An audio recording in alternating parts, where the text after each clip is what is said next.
Seja bem-vindo. Pronto para mais uma jornada ao desconhecido? Me encantaria saber de onde você está assistindo. Agora coloque os fones, apague as luzes e tente não deixar o medo tomar conta de você. Se você é caminhoneiro e dirige à noite, cuidado com onde para comer. Tem lugares na estrada que não deixam você ir embora. Me chamo Pedro e trabalho como caminhoneiro há 14 anos. Minha rota principal é entre São Paulo e Cuiabá, transportando carga de supermercado, arroz, enlatados, esse tipo de coisa. Faço essa viagem umas 3 vezes por mês. Há cerca de um mês, aconteceu algo nessa rota que mudou completamente o jeito que eu vejo a estrada. Eu saí de São Paulo em um domingo às 5 da tarde.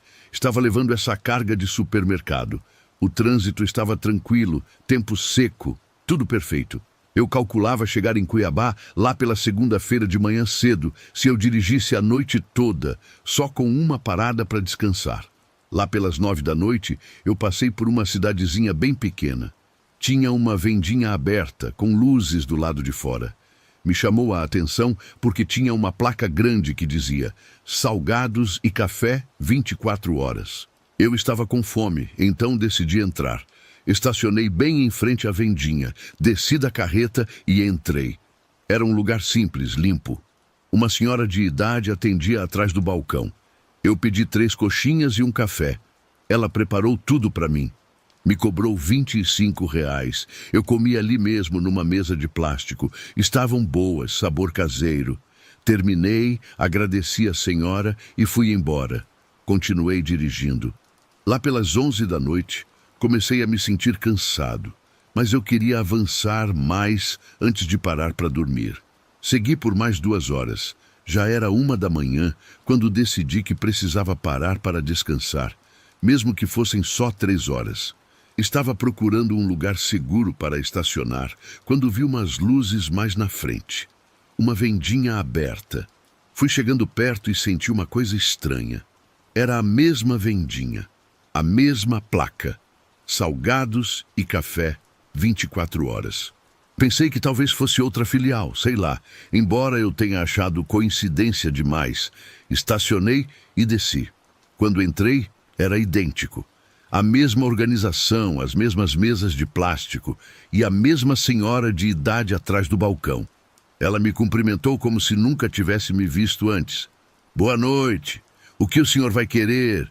Eu disse para ela que tinha acabado de estar ali, há umas 4 horas. Ela balançou a cabeça, sorrindo. Não, o senhor não esteve aqui. Sou eu que fico aqui a noite inteira. Eu me lembraria do senhor. Eu insisti que sim, que eu tinha comido 3 coxinhas. Ela continuava negando. Olhei no meu bolso e peguei a notinha. Dizia R$ 25, salgados e café, e tinha a hora. 9h15 da noite. Eu mostrei para ela. Ela olhou confusa. A gente não usa esse tipo de máquina registradora. Ela apontou para a caixa registradora velha dela. Eu comecei a me sentir desconfortável. Perguntei como se chamava a cidadezinha. Ela me disse um nome que eu não reconheci. Peguei meu celular para olhar o GPS. Marcava que eu estava a 50 quilômetros de onde tinha sido a primeira parada. Isso não fazia o menor sentido. Eu tinha dirigido por 4 horas. Eu deveria estar pelo menos uns 300 quilômetros à frente. Eu disse que só queria um café. Ela me serviu. Me cobrou R$ 6. Tomei rápido e saí. Subi na carreta e olhei bem o GPS. De fato, eu estava 50 quilômetros à frente da primeira parada. Mas eu tinha dirigido 4 horas em velocidade constante. Dei a partida, confuso. Decidi não parar para dormir. Eu só queria chegar em Cuiabá. Dirigi por mais 2 horas. Eram 3 da manhã. Eu já estava começando a pescar de sono. Vi luzes na frente. De novo. Não podia ser. Era a mesma vendinha. 3ª vez. Mesma placa. Mesmo lugar. Dessa vez eu não parei. Passei direto, acelerando. Pelo espelho retrovisor, vi a silhueta da senhora parada do lado de fora da vendinha, como se me observasse passar. Continuei dirigindo. Meia hora depois, as luzes de novo. 4ª vez. A vendinha estava lá, exatamente igual. Dessa vez eu parei no acostamento sem descer. Fiquei olhando de dentro da carreta. A senhora saiu e fez sinal com a mão, me chamando para chegar mais perto. Eu não fui. Procurei desesperadamente um lugar para dar a volta. Encontrei um acesso de terra e manobrei a carreta com dificuldade, fazendo o retorno. Voltei por onde eu vim. Dirigi na direção contrária por 1 hora. Então, eu vi outras luzes. Um posto de gasolina grande, iluminado. Graças a Deus. Entrei e estacionei. Desci quase correndo. Lá dentro tinha um funcionário jovem.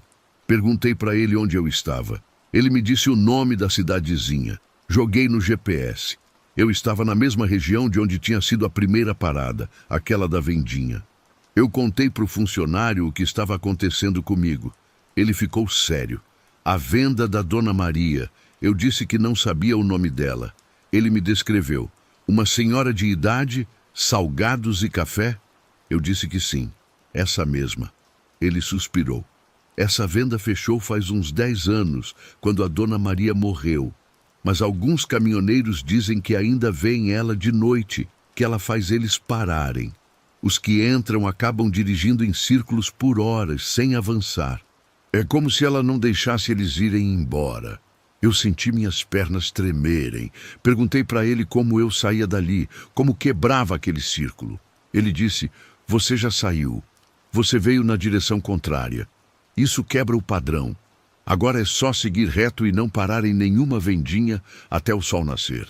Comprei 4 energéticos e uns biscoitos, pagando com cartão porque não queria tocar nas notas que tinha no bolso. Saí e dirigi sem parar até amanhecer. Quando o sol saiu, tudo pareceu voltar ao normal. Cheguei em Cuiabá com 6 horas de atraso, mas cheguei. Olhei meu celular. Tinha um monte de chamada perdida da minha esposa, perguntando por que eu não tinha chegado na hora. Tentei explicar, mas soava ridículo. Eu só disse que tinha tido problemas com a carreta. Desde então, eu já fiz essa rota mais 5 vezes. Sempre de dia, nunca mais de noite. E toda vez que eu passo por aquela área, eu olho para o lugar onde a vendinha deveria estar. Não tem nada. Só um terreno vazio com um mato alto. Desde então, só dirijo essa rota de dia. Porque sei que quando a noite chega e as luzes se acendem na escuridão, Dona Maria abre as portas da vendinha dela de novo. Ela ainda deve estar esperando, presa à beira da estrada, como o funcionário disse, servindo salgados e café para quem tiver coragem de parar. E alguns nunca mais conseguem sair.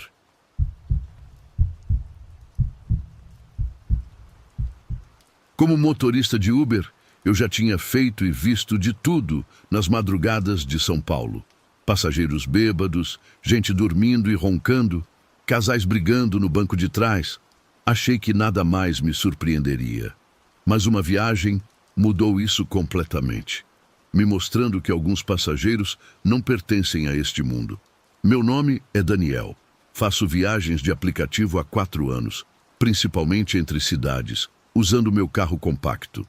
O trabalho não é glamouroso, mas as viagens longas de madrugada pagam bem, especialmente quando o pessoal precisa ir para aeroportos ou hospitais. O que eu vivi na estrada que liga São Paulo a Ubatuba me fez questionar tudo o que eu sabia sobre aquela rota sinuosa, cheia de curvas, onde tantos acidentes aconteceram ao longo dos anos. Naquela noite, aceitei uma viagem que parecia normal, só levar um casal até o litoral. Mas conforme a gente avançava na escuridão, comecei a notar coisas estranhas no caminho, coisas que não deveriam estar ali, sinais que me avisavam que eu devia dar meia volta. Eu não dei bola para eles, e o que encontramos naquela estrada mudou completamente minha forma de trabalhar. Era uma sexta-feira de outubro, perto das 11 da noite, quando recebi a solicitação.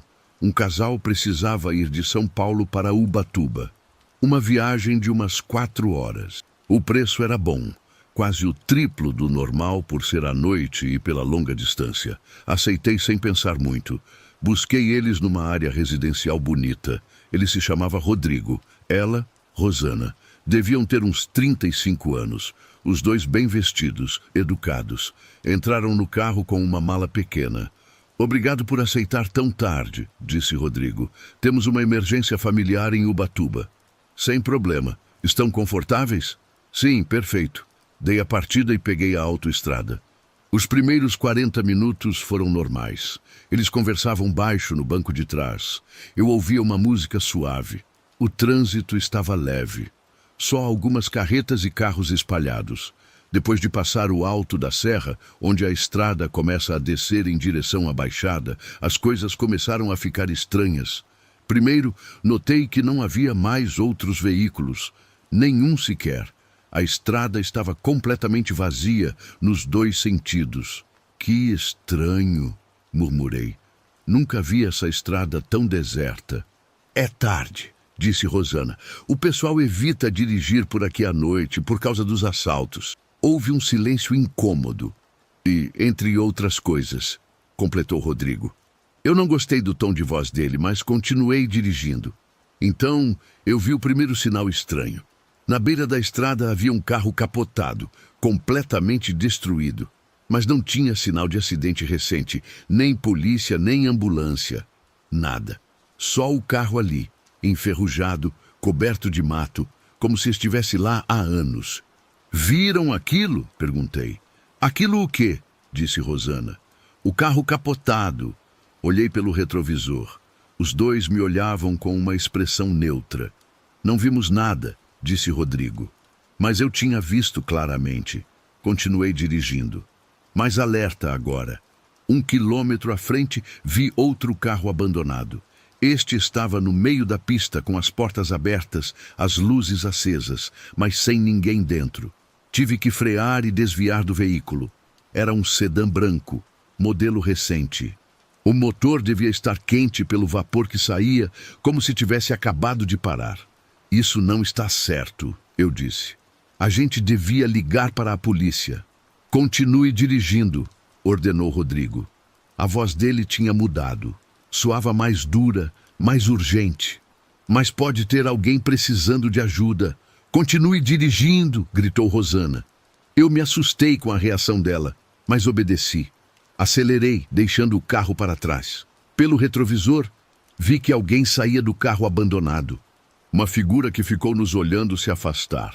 O que está acontecendo? Exigi saber. Vocês sabem de alguma coisa? Rodrigo se inclinou para a frente. Escuta, vamos ser honestos com você. Esta estrada não é normal, especialmente à noite. Existem trechos onde as coisas não funcionam como deveriam, zonas onde o tempo se comporta de um jeito estranho, onde aparecem coisas do passado. Isso não faz sentido. E não precisa fazer, só confia na gente, não pare por nada, não dê carona para ninguém. Não responda se alguém falar com você do lado de fora do carro. E, acima de tudo, fique na pista da direita. Nunca mude para a esquerda, não importa o que aconteça. Por que não a da esquerda? Porque aquela pista não é para os vivos. Um arrepio correu pela minha espinha. Eu quis parar, mandar eles descerem, voltar para São Paulo, mas já estávamos muito avançados na rota. Dar meia volta significava atravessar tudo aquilo de novo. Continuei dirigindo, agarrado ao volante, concentrado na pista da direita. A estrada ficou mais sinuosa, mais escura. As árvores dos lados formavam um túnel natural que bloqueava até a luz da lua. Então, comecei a ver gente andando no acostamento. Figuras solitárias. Algumas fazendo sinal para eu parar, mas havia algo de errado com todas elas. Os movimentos delas eram rígidos demais, as roupas de épocas passadas. E quando os faróis as iluminavam, seus rostos estavam borrados, sem detalhes definidos. Não olhe para eles, sussurrou Rosana. Mantenha os olhos na estrada. Era difícil ignorá-los. Havia cada vez mais dúzias de figuras agora, todas virando para nos ver passar, todas com aquela mesma aparência esquisita. Um deles parou bem no meio do caminho. Um homem com roupas dos anos 70, com as mãos levantadas, pedindo ajuda. Eu tive que frear, ou eu o atropelaria. Não freie, disse Rodrigo. Mas ele está no caminho. Ele não está realmente aí. Acelera, atravessa ele. Fechei os olhos por um segundo, pisei no acelerador e segui reto. Senti como se estivesse atravessando uma neblina muito densa. Quando abri os olhos, a figura tinha sumido. Bom trabalho, disse Rodrigo. Já estamos quase passando pela zona mais pesada. Quantas zonas dessas existem nessa estrada? 3. Estamos na segunda. Passamos por uma ponte velha. Embaixo havia um rio seco. Mas ao cruzar, por uma fração de segundo, eu vi o rio cheio de água. E na água, corpos boiando. Dezenas deles. E então, voltou a estar seco. O que foi isso? Perguntei com a voz trêmula. Um eco, explicou Rosana. Esta estrada já viu muitos finais. Acidentes, assaltos, gente que simplesmente desapareceu. Toda essa energia fica presa, se repetindo. Por isso, alguns trechos parecem diferentes. E como vocês sabem de tudo isso? Houve outro silêncio longo. Porque nós também somos um eco, disse Rodrigo, depois de um tempo. Morremos nesta estrada há 5 anos, uma batida de frente, numa curva. Desde então, fazemos esta viagem de tempos em tempos, tentando chegar a Ubatuba. Nunca conseguimos. Sempre desaparecemos antes. Meu sangue gelou. Olhei pelo retrovisor. Eu podia vê-los claramente, mas agora eu notava detalhes que tinha ignorado antes. As roupas deles, meio fora de moda, a palidez da pele, o jeito como eles não balançavam com o movimento do carro. Por que me escolheram? Não te escolhemos, disse Rosana com tristeza. Aparecemos para motoristas ao acaso. Tentamos protegê-los, guiá-los através das zonas perigosas. É a única coisa que podemos fazer agora. Se vocês sabem que nunca vão chegar, por que continuam tentando? Porque a esperança é a última que morre. Talvez um dia, com o motorista certo, a gente finalmente complete a viagem. E talvez isso nos liberte. Entramos na terceira zona. Esta era diferente. Tudo ficou mais claro, quase de dia, mas o sol no céu piscava como uma lâmpada fluorescente com defeito. E a estrada à frente se estendia infinitamente, muito mais longa do que deveria ser geograficamente possível. Esta é a pior, avisou Rodrigo. Aqui o tempo se estica. Podem passar horas ou minutos, nunca se sabe. Mas temos que atravessá-la. Não há outra opção. Dirigi pelo que pareceu uma eternidade. O odômetro marcava os quilômetros, mas a paisagem não mudava. Sempre as mesmas árvores, as mesmas curvas, como se estivéssemos num ciclo que se repetia. Então, algo apareceu lá na frente. Um ponto de referência finalmente diferente. Uma cabine de pedágio, mas estava abandonada. As barreiras quebradas, a cabine vazia. Pare ali, disse Rodrigo. Por quê? Só faça isso. Confia. Parei em frente à cabine. Rodrigo e Rosana desceram do carro, caminharam até a cabine de cobrança e simplesmente desapareceram, como fumaça se dissipando. Fiquei ali sentado, em choque, tentando processar o que tinha acabado de acontecer. Então, como se alguém tivesse apertado um interruptor, tudo voltou ao normal. O céu estava escuro, de noite outra vez. A estrada parecia normal, e no meu GPS aparecia que eu estava de apenas 20 quilômetros de Ubatuba. Quando voltei a prestar atenção no painel, percebi que tinha atravessado mais de 100 quilômetros num tempo impossível de medir, como se horas e minutos não fizessem mais sentido ali. Cheguei em Ubatuba antes do amanhecer.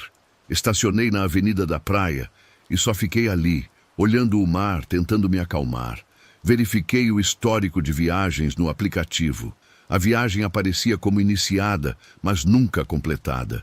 Não havia cobrança, não havia passageiros registrados, não havia nada. Voltei para São Paulo pela estrada com pedágios, pagando todos os pedágios extras. Eu não queria passar por aquela estrada de novo.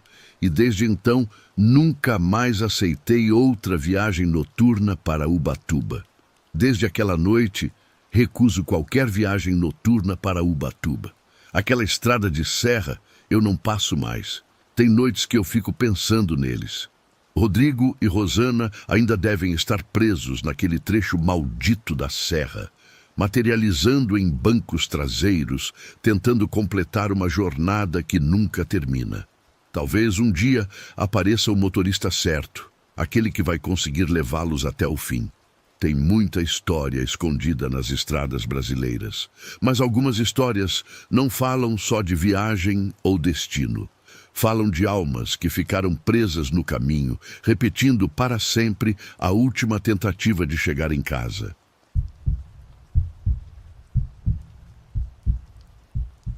O pior da madrugada não é a escuridão, é a solidão. É quando você está sozinho que as coisas que assombram a estrada decidem aparecer. Sempre acreditei que certas estradas guardam memórias. Sabe aquela sensação estranha quando você passa por um lugar? Como se o asfalto tivesse visto coisas demais e guardasse tudo. Eu dirijo durante a noite há 20 anos e já presenciei muita coisa bizarra. Sombras que se movem, acidentes inexplicáveis, animais surgindo do nada. Mas nada, absolutamente nada, me apavorou tanto quanto aquilo que aconteceu no quilômetro 68 do trecho antigo da Serra das Russas. Meu nome é Raimundo. Eu dirijo carreta desde os 25 anos e aprendi que o silêncio da madrugada pode se tornar o seu pior inimigo. Naquela hora, a mente prega peças na gente. Qualquer reflexo parece um movimento, qualquer barulho parece uma voz. Mas o que aconteceu comigo naquela semana não foi um simples reflexo, nem uma pegadinha do sono. Tudo começou numa terça-feira. Eu estava levando uma carga de peças de moto para o interior e decidi pegar a estrada antiga, porque a rodovia principal estava fechada para manutenção. Essa rota é mais lenta, cheia de curvas fechadas e pouca iluminação. No quilômetro 68 tem uma subida bem forte que termina numa curva longa, bem onde a serra aperta. Naquele horário devia ser umas 2:30 da manhã. Não tinha ninguém na estrada. Só o meu caminhão, o barulho do motor e o vento. Foi então que eu as vi. 2 luzes brancas se movendo atrás de mim bem ao longe. No começo, achei que era outra carreta, mas alguma coisa não se encaixava. As luzes não tremiam com o terreno, não chegavam mais perto nem ficavam mais longe. Elas só subiam devagar, constantes, como se estivessem flutuando sobre o asfalto. Eu ajustei os retrovisores e acendi as luzes internas da cabine para enxergar melhor, mas não consegui identificar mais nada. Continuei dirigindo, mas aquilo ficou na minha cabeça. Mas quando cheguei no próximo ponto de parada, um colega que vinha alguns quilômetros atrás me chamou no rádio. "Ei, parceiro, você viu aquelas luzes estranhas lá na subida do 68?" Ele me disse.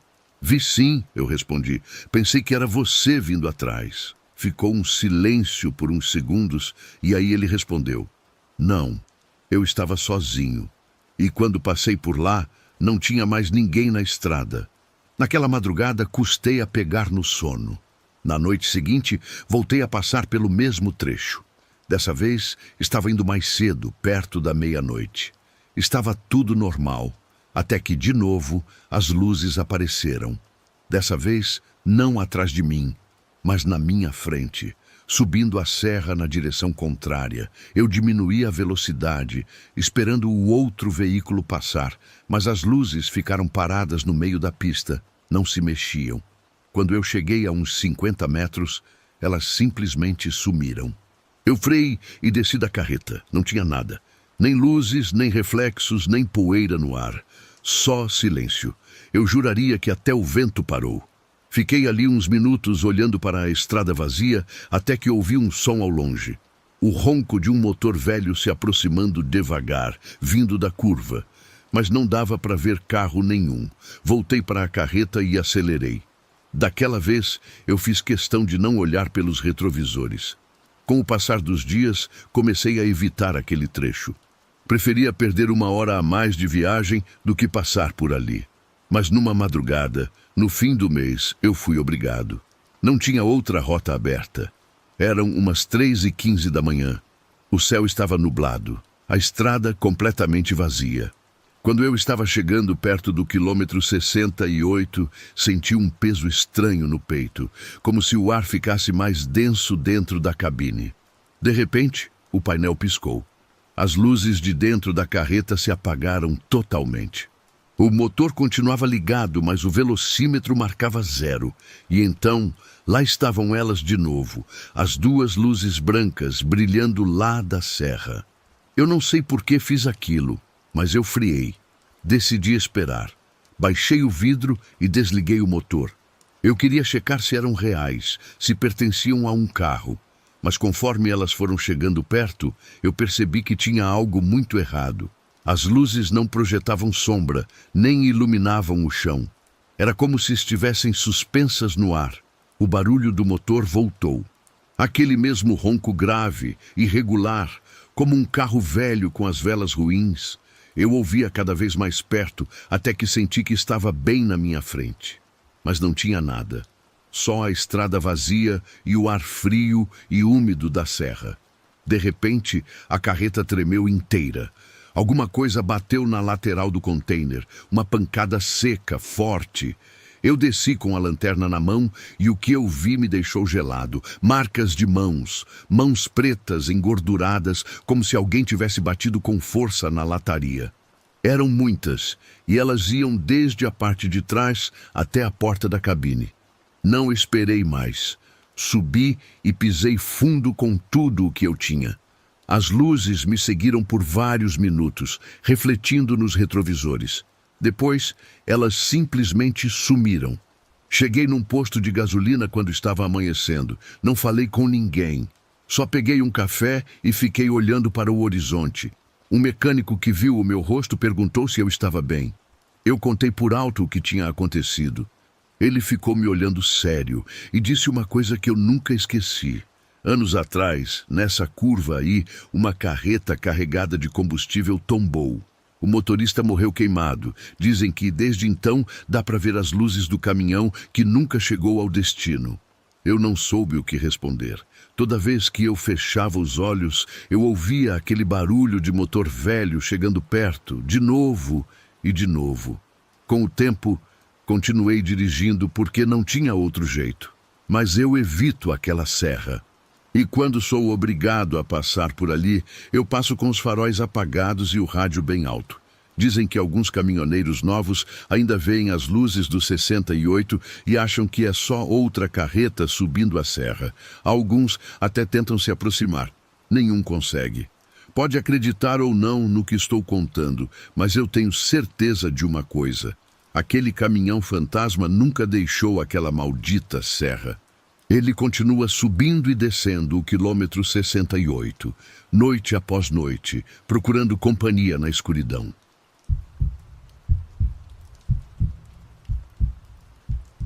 Você pararia para ajudar alguém numa estrada deserta às 3 da madrugada? Depois do que vivi, garanto que você pensaria 2 vezes antes de ser gentil. Meu nome é Paulo e dirijo carreta há 17 anos. A estrada é minha vida. Meu escritório, minha segunda casa. Há 3 meses tive uma experiência na rodovia Fernão Dias que até hoje tenho dificuldade de entender. Não sei se foi real ou se o cansaço pregou uma peça na minha cabeça, mas o que vi naquela madrugada me fez repensar muitas coisas sobre o que realmente acontece nas estradas quando todo mundo está dormindo. Era madrugada de domingo, por volta das 3h30. Vinha de entregar uma carga em Santos no sábado à tarde e estava voltando vazio para Belo Horizonte.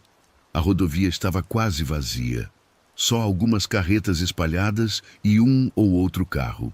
Estava há quase 10 horas dirigindo e começava a sentir o cansaço. Mas faltavam só umas 2 horas para chegar. Então, decidi continuar.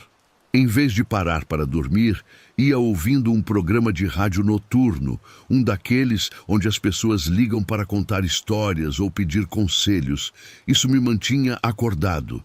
Então, num trecho reto ali perto da serra, passando Oliveira, vi algo lá na frente que me chamou a atenção. Tinha um carro parado no acostamento com o pisca-alerta ligado, um sedã de cor clara. Parecia relativamente novo. E do lado do carro tinha uma mulher parada, iluminando o motor com a luz do celular. Mesmo de longe, eu conseguia ver que ela estava vestida formal, como se viesse de algum evento. Meu primeiro instinto foi seguir direto. A gente aprende nesse trabalho a não parar por qualquer coisa, especialmente de madrugada. Mas alguma coisa me fez mudar de ideia. Talvez foi porque minha irmã também dirige sozinha com frequência, e eu gostaria que alguém a ajudasse se ela tivesse problemas. Reduzi a velocidade e encostei uns 20 metros à frente dela. Desci da cabine com minha lanterna. A mulher se virou quando me ouviu chegando perto. Ela devia ter uns 35 anos, vestido preto, elegante, salto alto. Com certeza vinha de alguma festa ou evento formal. Boa noite, cumprimentei. Está com problemas? Oi. Obrigada por parar, ela disse, claramente aliviada. O carro começou a falhar e aí simplesmente apagou. Não entendo nada de carro. Deixa eu dar uma olhada. Olhei o motor de perto. Era um modelo moderno, cheio de eletrônica. Com a lanterna, verifiquei o básico. Nível de óleo, água do radiador, as correias. Tudo parecia estar certo. A senhora tentou ligar de novo? Sim, várias vezes. Não faz nada. Nem sequer tenta arrancar. Pode ser a bateria ou alguma coisa elétrica. A senhora tem serviço de guincho? Meu celular não tem sinal aqui e, na verdade, nem sei para quem ligar a 1 hora dessas. Olhei ao redor. A gente estava num trecho onde o sinal de celular era ruim mesmo. Eu sabia porque ficava sem sinal ali direto. Olha, estou indo para Belo Horizonte. Posso te levar até a próxima praça de pedágio.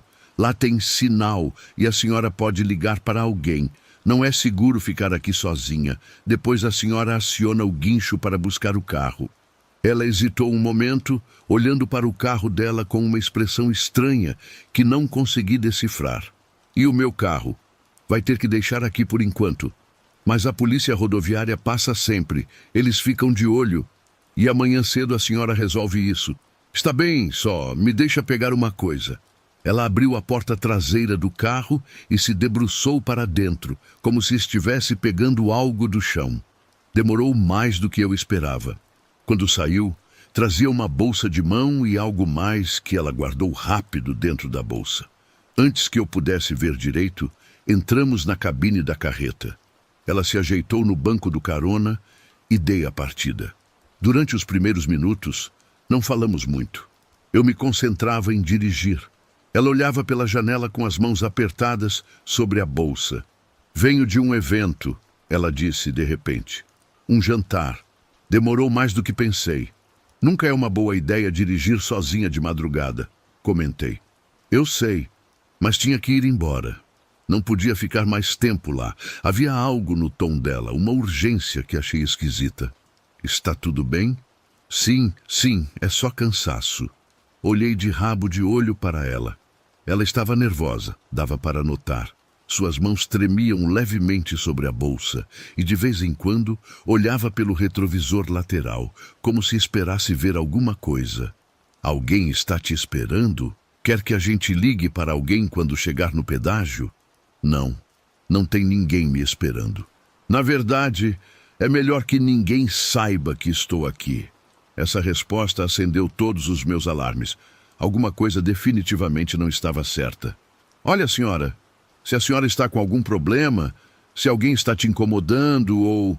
Não é o que você está pensando, ela me interrompeu. Ninguém está me seguindo, pelo menos não alguém vivo. Os pelos da minha nuca se arrepiaram.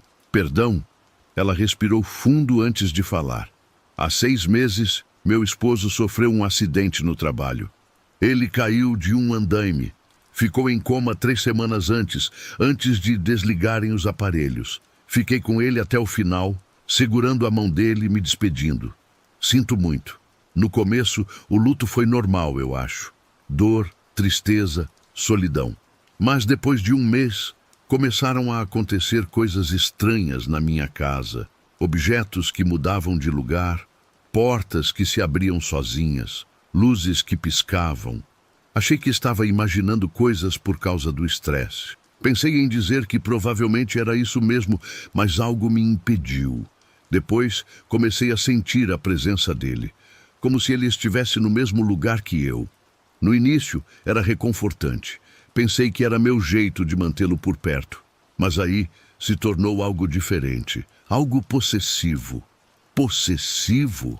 Ele começou a se manifestar mais claramente. Eu o via de rabo de olho, a silhueta dele nos espelhos. E toda vez que tentava sair de casa, especialmente se fosse para ver alguém, as coisas pioravam. Uma vez, tentei ir jantar com uma amiga e os pneus do meu carro amanheceram rasgados. Outra vez, quando um colega de trabalho me chamou para tomar um café, cheguei em casa e encontrei todas as fotos do meu esposo viradas para a parede. Eu estava com dificuldade para processar o que estava ouvindo. Parte de mim queria dizer que ela precisava de ajuda médica, não de carona.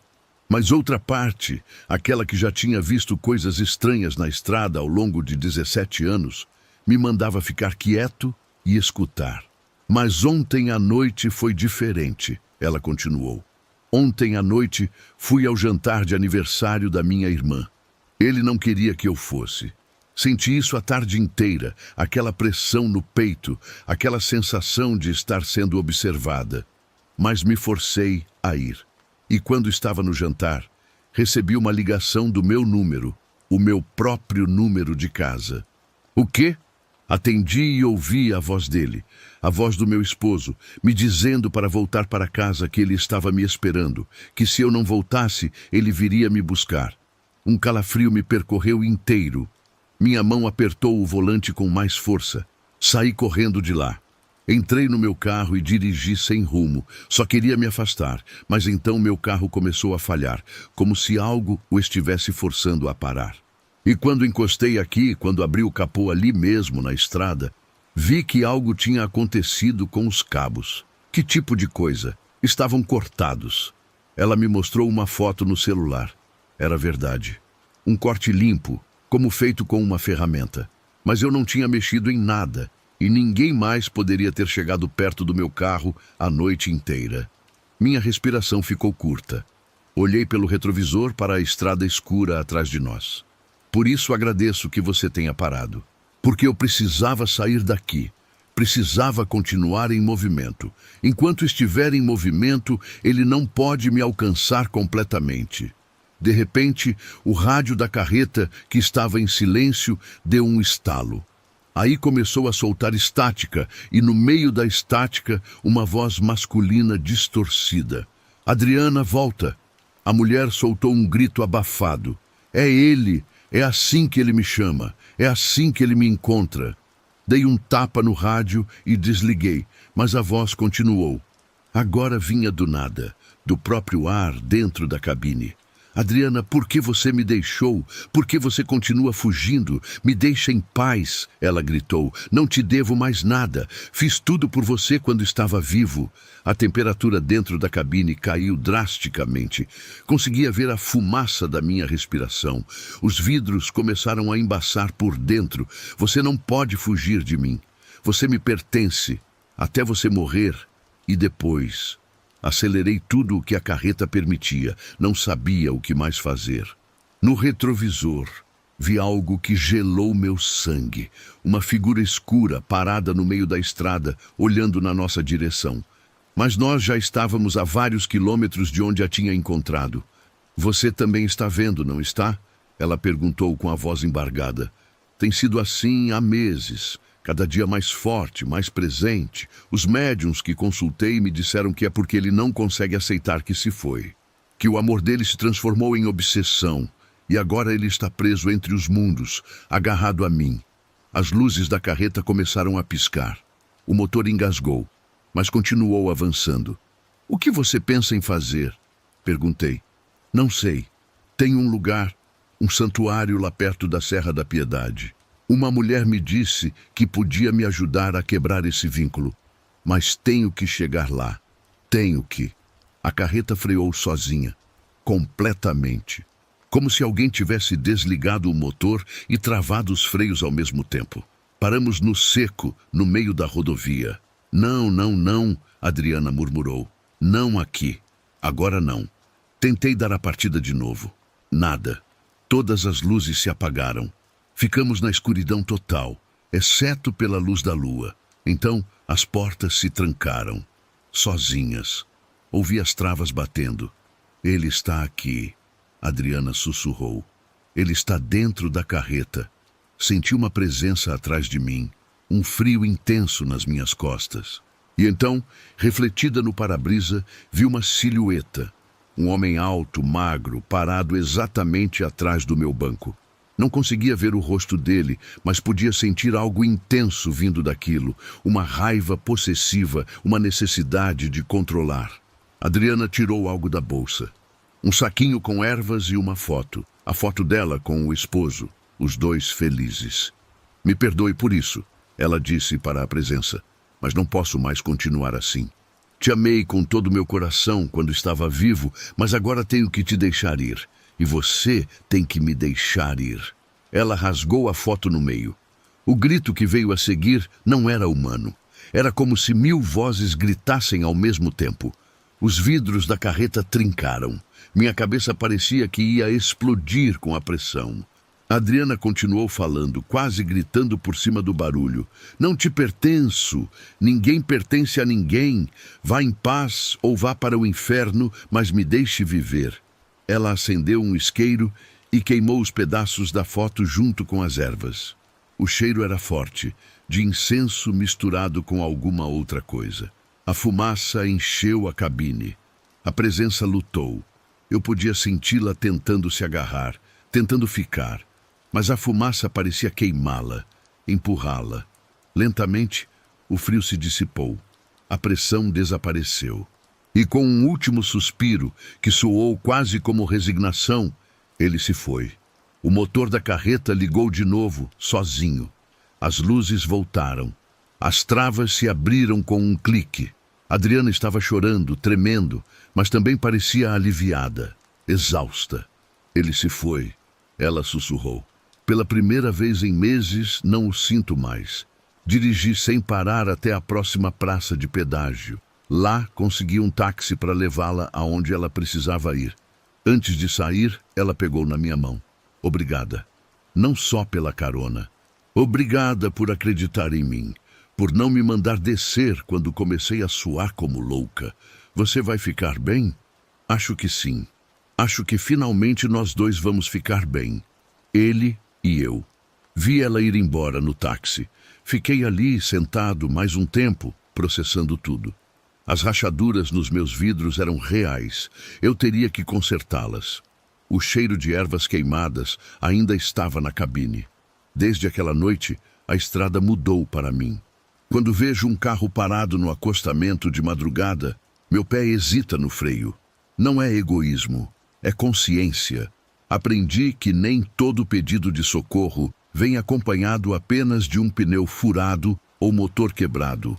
Às vezes, a pessoa que acena desesperada na beira da pista carrega correntes invisíveis, amores que viraram prisões, fantasmas que se recusam a soltar.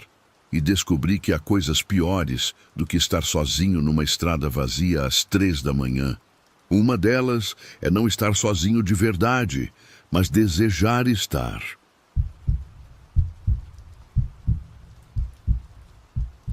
Tem coisas que acontecem na estrada que a gente não esquece nunca. Meu nome é Fernando, e aquela noite mudou completamente a minha forma de ver o mundo. Eu estava sozinho no carro, levando umas peças para entregar, sem imaginar o terror que estava por vir. Eu estava dirigindo por uma estrada estadual da Bahia, ali pela região do Raso da Catarina, rumo ao interior. Eu estava tentando chegar a Canudos, onde eu precisava entregar umas peças mecânicas assim que o dia amanhecesse. O mapa marcava um trecho de 120 quilômetros, sem nenhum posto de gasolina. E mesmo o meu tanque estando pela metade, eu sabia que tinha combustível suficiente. Mesmo assim, tinha alguma coisa naquela estrada que parecia diferente, como se a escuridão da Caatinga fosse mais densa que o normal. Não passava carro, nem caminhão, nem sequer luzes lá longe. Só o ronco do motor e a linha branca do asfalto deslizando debaixo das luzes do meu carro. Depois de 1 hora, os ponteiros no painel me deram um pequeno susto. A luz da reserva acendeu antes do que eu esperava. Eu fiquei olhando aquele ícone piscando um bom tempo, tentando calcular quantos quilômetros mais eu conseguiria andar. Eu pisei no acelerador com cuidado, diminuí a velocidade e disse para mim mesmo que, se eu não achasse um posto logo, eu ia ter que parar para dormir no carro. Mas então eu vi. Lá no fundo, bem antes de uma curva, acenderam umas luzes fracas. Pareciam de neon, meio azuladas, piscando como se estivessem com defeito. Eu me aproximei aliviado. Era um posto de gasolina pequeno, daqueles antigos, com uma lojinha do lado e uma placa enferrujada que mal dava para ler o nome. Mas o que mais me chamou a atenção foi que tinha uma luz acesa dentro da loja e uma silhueta se mexendo atrás do balcão. Eu estacionei do lado da bomba. Eu desci do carro e senti o ar seco e frio da madrugada batendo no meu rosto. O vento levantava poeira e fazia a placa de metal ranger. Eu andei até a porta e o som de um sininho me recebeu quando eu entrei. Atrás do balcão estava um homem magro, de camisa cinza e um boné que mal deixava ver o rosto dele. "Tem gasolina?" eu perguntei. O homem concordou com a cabeça sem dizer nada e saiu lentamente de trás do balcão, caminhando em direção à porta. Eu segui ele até a bomba. "Completa, por favor", eu disse, quebrando o silêncio. Ele não respondeu. Quando terminou, ele travou a mangueira de volta no lugar e apenas fez um gesto com a cabeça, indicando a loja. Eu entendi que o pagamento era lá dentro e voltei. O homem mal olhou para mim quando eu estendi a nota. Ele pegou com as mãos tremendo, guardou o dinheiro numa caixa. Ele empurrou o troco, umas moedas e o recibo sobre o balcão, sem dizer uma palavra. No silêncio daquele lugar, só dava para ouvir o zumbido das lâmpadas fluorescentes. "Obrigado", eu disse. O cara só fez que sim com a cabeça, sem dizer nada, e ficou olhando pela janela da loja, como se estivesse esperando alguma coisa aparecer na escuridão. Eu voltei para o carro com uma sensação estranha. Antes de dar a partida, olhei pelo retrovisor e vi que o homem continuava lá, parado, olhando para a estrada. A luz piscou bem na hora que eu saí do estacionamento e por um segundo me pareceu que o interior da loja ficou completamente escuro.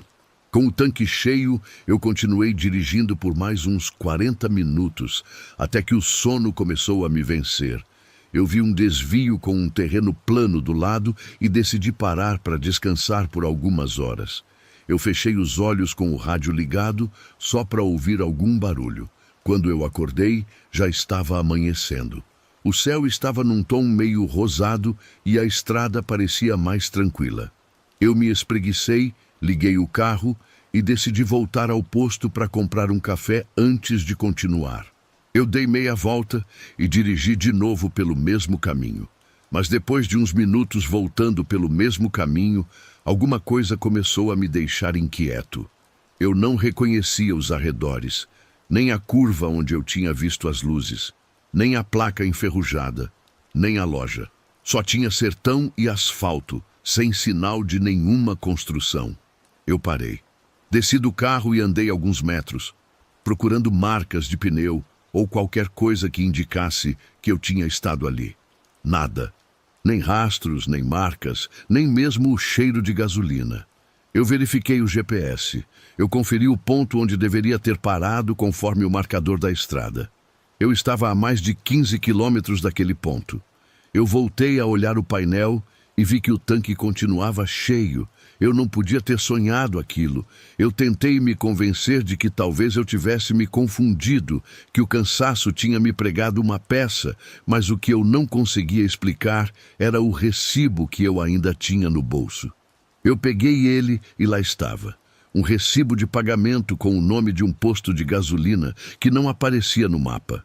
O papel cheirava a óleo velho e tinha uma data ilegível, como se fosse muito antigo. Eu continuei dirigindo em silêncio, olhando o retrovisor a todo instante. Eu não sei por que eu fazia isso. talvez esperando ver de novo aquelas luzes piscando à distância, mas elas nunca apareceram. Só o vazio do sertão e o barulho constante do motor. Quando eu cheguei em Canudos, eu parei o carro na frente de uma oficina. Um homem mais velho estava lá fora, varrendo a frente. Eu contei para ele o que tinha acontecido, sem entrar em detalhes, e perguntei se ele conhecia algum posto de gasolina velho naquela estrada ali para as bandas de Jeremoabo. Ah, teve um sim, ele disse, mas fica a uns 40 quilômetros daqui, já na saída para Bendegó. Pegou fogo há mais de 20 anos. Tá abandonado. Ninguém reconstruiu, não. Eu fiquei em silêncio, olhando para o horizonte. Eu não quis perguntar mais nada. Agradeci a ele e entrei no carro. No retrovisor, o sol estava nascendo sobre a linha do sertão, banhando a estrada num tom alaranjado. Por um momento, me pareceu ver o reflexo de uma placa de metal balançando com o vento. Desde aquele dia, eu mudo de rota sempre que preciso passar por lá. E olha, não importa onde eu esteja dirigindo, toda vez que aquela maldita luz da reserva acende no painel, meu coração dispara. Porque, no fundo, eu sei que aquele posto continua existindo em algum lugar entre o real e o impossível. Esperando. E se um dia eu acabar encontrando ele de novo, numa dessas madrugadas perdidas, eu realmente não sei se vou ter coragem de parar.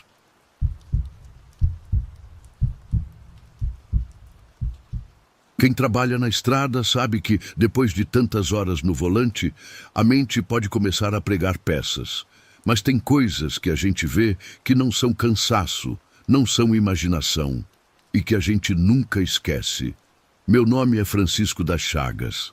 Há 11 anos eu dirijo ônibus de linha na rota São Paulo-Fortaleza. São mais de 2.800 quilômetros de estrada, uma viagem que leva umas 45, 50 horas contando as paradas.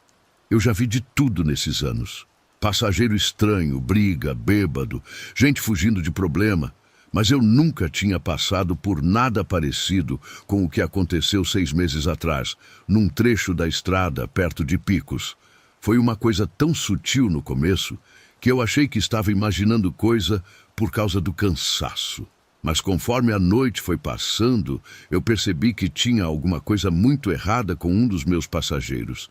E quando eu finalmente entendi o que era, já era tarde demais para fazer qualquer coisa. A gente saiu de São Paulo numa quinta-feira, às 8 da manhã. O ônibus estava quase cheio, umas 40 pessoas. Famílias, trabalhadores, estudantes. Aquela mistura de sempre. Eu fiz meu anúncio de boas-vindas, expliquei as paradas programadas e dei a partida. As primeiras horas passaram normal. Eu parei em Minas Gerais, para o pessoal descer, ir ao banheiro, comprar alguma coisa para almoçar. Depois, seguimos viagem.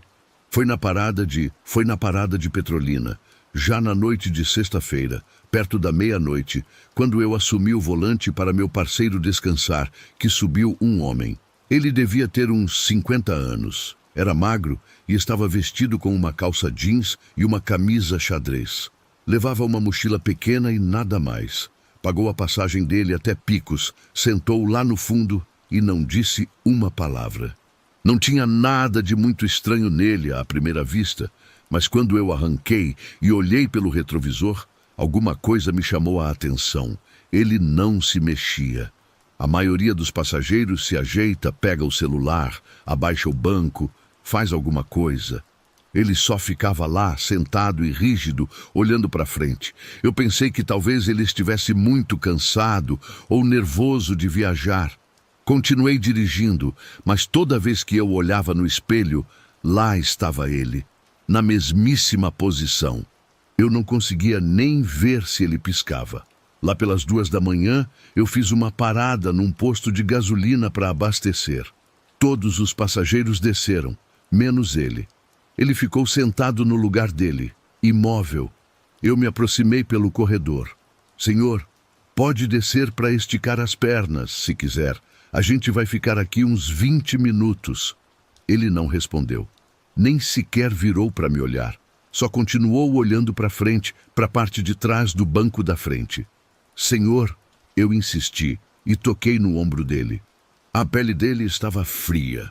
Fria demais para uma noite quente daquelas. Eu me afastei por instinto.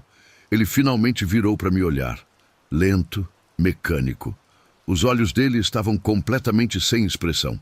Eu estou bem, ele disse, com uma voz chapada, sem tom nenhum. Não preciso descer.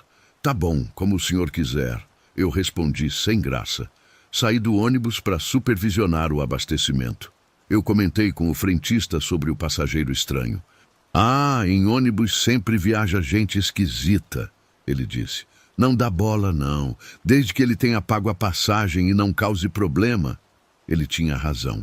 Eu voltei para o ônibus quando todo mundo já tinha subido de novo e continuei a viagem. Mas eu não conseguia parar de olhar para ele pelo espelho. Ele continuava sem se mexer, sem mudar de posição. Parecia uma estátua. Perto das 4 da manhã, quando a gente estava no meio do sertão, uma senhora, de meia idade, levantou e veio andando até mim. Ela parecia assustada. Com licença, seu motorista, ela disse baixinho. Aquele homem que está sentado lá no fundo, o senhor viu ele se mexer? Não, por quê?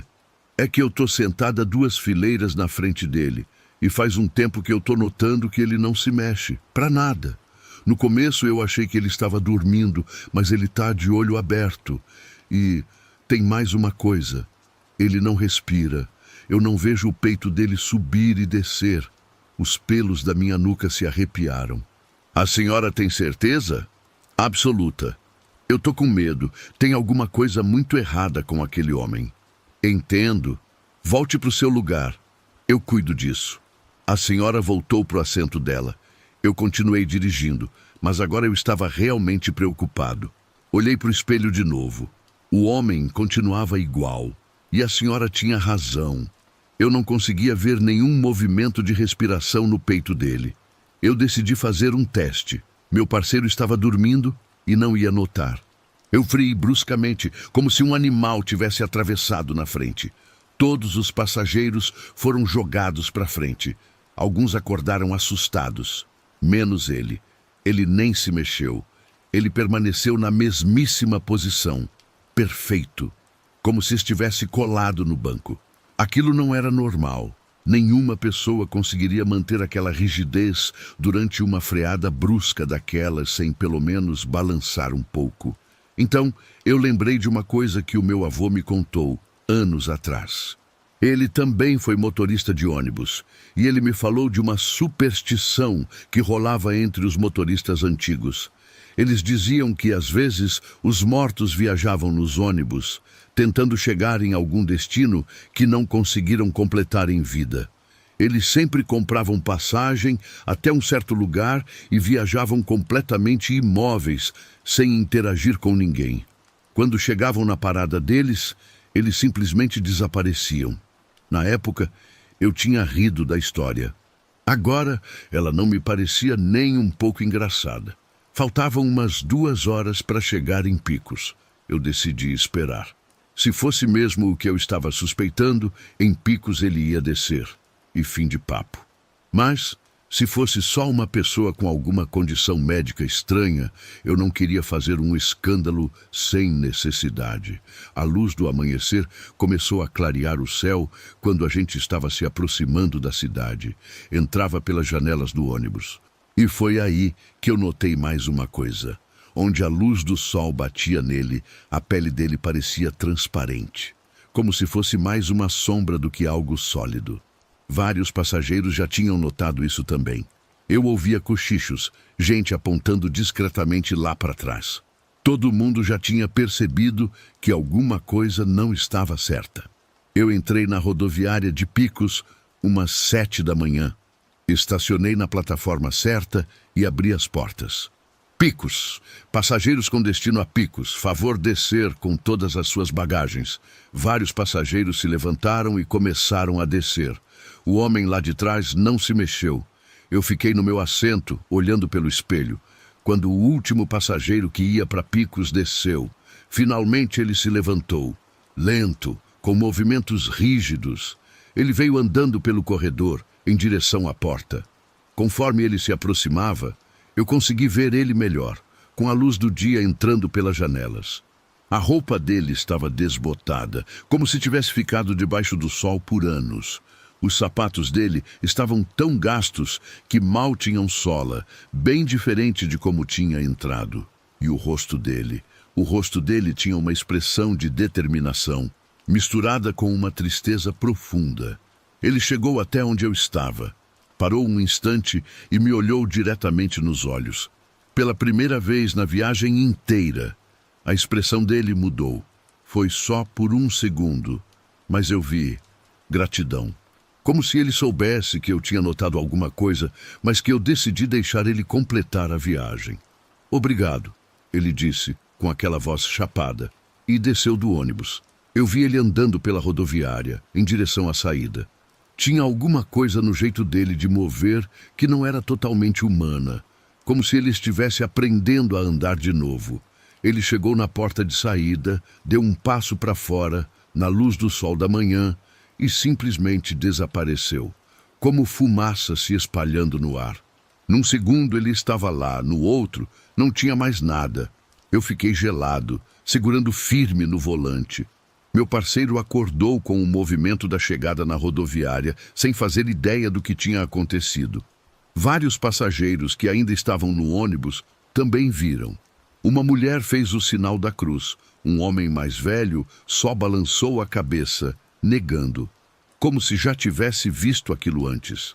Um funcionário da rodoviária subiu no ônibus para checar se todo mundo tinha descido.